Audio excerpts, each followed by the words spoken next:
دعائے عرفہ میں ایک جملہ ہے، اگر انسان اس جملے کو، اس دعائی کلمے کو جو امام حسین علیہ السلام نے دعا مانگتے ہوئے فرمایا ہے، اللہم اجعلنی اخشاک کانی اراک، اے میرے پروردگار میں تجھ سے ایسے ڈروں جیسے تمہیں دیکھ رہا۔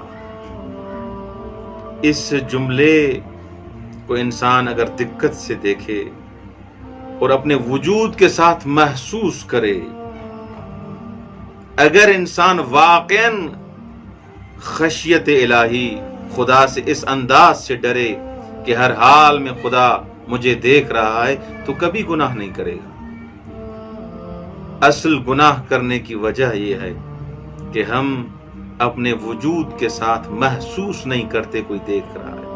حتیٰ کہ کوئی اگر انسان، عام انسان، مرد ہو، خاتون ہو، بچہ بھی ہو، وہ اگر انسان کو دیکھتا ہے کبھی بھی اس کے سامنے گناہ نہیں کرے گا، چوری نہیں کرے گا،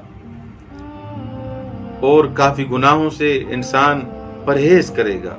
کیوں؟ کیونکہ وہ جانتا ہے کہ یہ فلاں شخص مجھے دیکھ رہا ہے، اسی لیے وہ گناہ نہیں کرے گا۔ امام حسین فرماتے ہیں، خدایا مجھے ایسا بنا دے، مجھے تجھ سے ایسے خوف ہو کانی اراک، جیسے میں تمہیں دیکھ رہا ہوں۔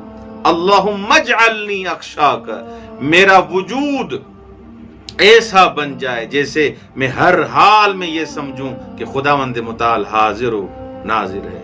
عام انسان سے تو ڈرتے ہو، عام انسان سے خوف کرتے ہو، عام انسان سے خوف کی وجہ سے گناہ نہیں کرتے، لیکن وہ پروردگار جو ہر چیز پر قادر ہے، اے پروردگار مجھے ایسا بنا دے کہ میں ایسے محسوس کروں کانی اراک، جیسے میں تمہیں دیکھ رہا ہوں۔ جب میرے وجود میں یہ چیز رچ اور بس جائے گی، میں کبھی بھی گناہ کروں گا۔ اللہ اکبر۔